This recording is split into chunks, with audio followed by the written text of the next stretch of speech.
Sir Jaganmohan Reddy గారి భద్రత అనేది కొంచెం ప్రశ్నార్థకంగా ఉంది. ఇప్పుడున్న పరిస్థితుల్లో తాడేపల్లిలో జగన్మోహన్ రెడ్డి గారు సురక్షితం అంటారా? తాడేపల్లి వరకు ఆయనకి ఏ విధమైన ఇది జరగదండి. బయటికి వెళ్ళినప్పుడే తాడేపల్లిలో కూడా అందుకనే మేము చాలా కంట్రోల్డ్గా విజిటర్స్ కూడా వెరీ వివిఐపీస్ పెడుతున్నాం. మేము చాలా స్ట్రిక్ట్గా ఉంటున్నారు. కానీ Z+ కేటగిరీ సెక్యూరిటీ ఉన్న వాళ్ళకి మరి చంద్రబాబు నాయుడు గారి కక్షపూరితమైన మనస్తత్వంతో వాళ్ళని పూర్తిగా ఇవ్వకపోవడం అనేది తప్పు. It's not correct. ఆ పెద్ద మనిషికి అది మంచిది కాదు. గతంలో మీకు 150 సీట్లు ఇచ్చారు ప్రజలు, 11 పడిపోయి. అసలు ఈ ఓటమి కారణం ఏంటనేది ఇప్పటికీ పార్టీలో పోస్ట్ మార్టం జరిగిందంటారా? ఎందువల్ల కారణాలు ఏంటనేది? డెఫినెట్గా ఇప్పుడు ఏదైతే ఇందాక మీకు చెప్పానో నేను, సామాన్యుడికి ఉండే ఒక చిన్న ఆశ, ఆ ఆశే మమ్మల్ని కొద్దిగా వెనక్కి పెట్టింది అంతే.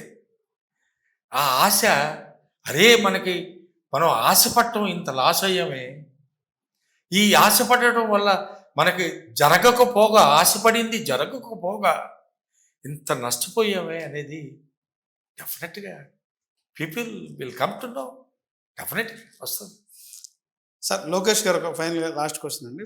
లోకేష్ గారు ఇప్పటికీ ఒక ఆరోపణ అయితే చేస్తారు జగన్మోహన్ రెడ్డి గారు. ఇప్పటికీ ఆయన ముఖ్యమంత్రి అనేది ఊహించుకుంటున్నారు. కనీసం తన పార్టీ కార్యకర్తలకు ఫోటో దిగే టైం కూడా ఇవ్వట్లేదు. ఆ గేటు ముందు పడిగాపులు పడుతున్నారు కార్యకర్తలు అని చెప్పి అంటారు. ఆయన నిజమంటారు అది? ఆయన చూశాడా? ఆయన చూశాడండి. ఆయన దగ్గరికి వెళ్తే నేను విన్నా. ఆయన దగ్గరికి వెళ్తే ముందు ఫోటో తీసుకోవడం, పంపించడమే, కాగితం ఏదైనా తీసుకొని. మా జగన్ గారి దగ్గరికి వెళ్తే ఎంత తెలుసా? మినిమం 2 నిమిషాలు మనిషితో తీసుకుంటాడు ఈయన.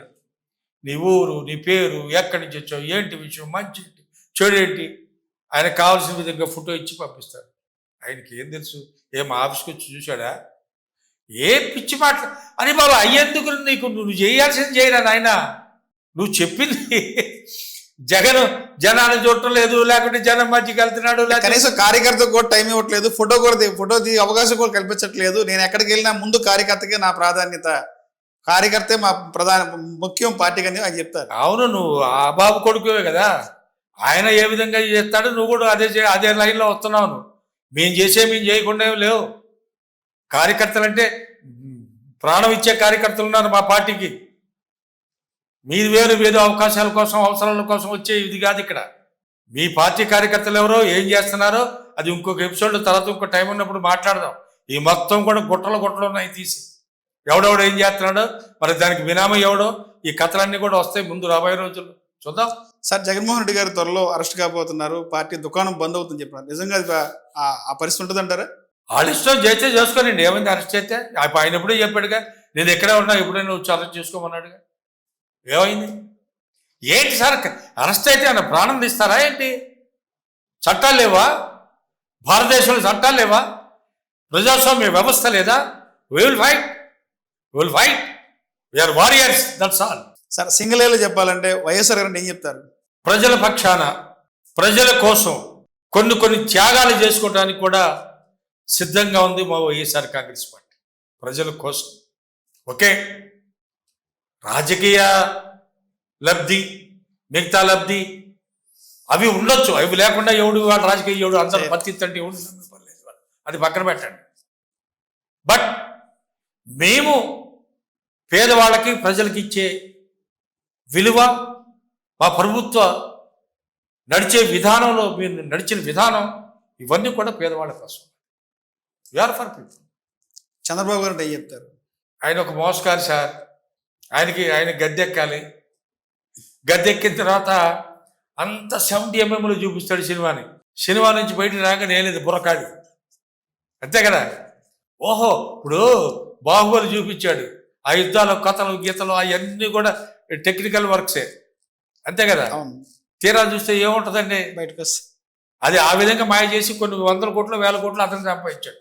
ఇది ఒక రకం, అంతే, అంతకు మించి ఏమీ లేదండి. జగన్మోహన్ రెడ్డి గారు ఏం చెప్తారు sir? Is a constructive man, is a constructive boy. అతనికి ఉన్నది కూడా ఏ ఆలోచన అయినా, ఏ ఇదైనా కొద్దిగా కన్స్ట్రక్టివ్గా ఉంటుంది. చేద్దాం అనుకున్నది కూడా నికార్సుగా చేస్తాడు. వాలంటరీ వ్యవస్థ వల్ల కొంచెం పార్టీ క్యాడర్ కొద్దిగా అటు ఇటు అయ్యారు, కానీ లేకుంటే వాలంటరీ వ్యవస్థ సామాన్యమైన వ్యవస్థ. అంటే ప్రతి మనిషికి నీ ఇంటికి వచ్చి నేను ఇస్తున్నానే గవర్నమెంట్ ఏంటంటే అది ఇవాళ జనం బాధపట్టాలా రేషన్ రేషన్ వాడి దగ్గరికి వెళ్ళి నోట్లో క్యూ లైన్లో ఉండి ఆ, ఒక్కొక్కసారి సర్వర్ పని చేయదు, ఈ విధంగా వాళ్ళు నడుపట్ల. అప్పుడు ఈ లేవుగా, ఈ బాధలేం లేవుగా. నీకే సర్టిఫికేట్ కావాలన్నా 50 ఏళ్ళకి ఒకడు ఉండేవాడు, అని బాబు నాకు ఇది కావాలన్నా అంటే పోయి తీసుకొచ్చి ఇచ్చేవాడుగా కోవిడ్లో కూడా చాలా జగన్మోహన్ రెడ్డి గారు. కోవిడ్లో జగన్మోహన్ రెడ్డి గారు కాబట్టి తట్టుకొని ఏం సర్వీస్ ప్రజలు అండి, బతికించారు. ఏం సర్వీస్ అంటే నా కళ్ళారా చూశాను. హ్యాట్సప్ చెప్పాలి ఆ టైం.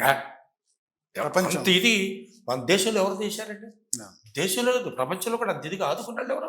ఇమీడియట్గా వ్యాన్ ఎన్ని సెంటర్స్ పెట్టించాడండి ఆయన, ఎన్ని చోట్ల ఎన్ని సెంటర్స్ పెట్టించారు, ఎంత వసతి ఏర్పాటు చేశాడు, No. వాళ్ళందరికీ షెల్టర్ ఏర్పాటు చేసి వ్యాక్సిన్స్, వ్యాక్సిన్లు, Medicine. భోజన Medicine. సదుపాయాలు. చక్రి ఆయన లేకపోతే ఆ టైంలో ఈయనైతే సినిమా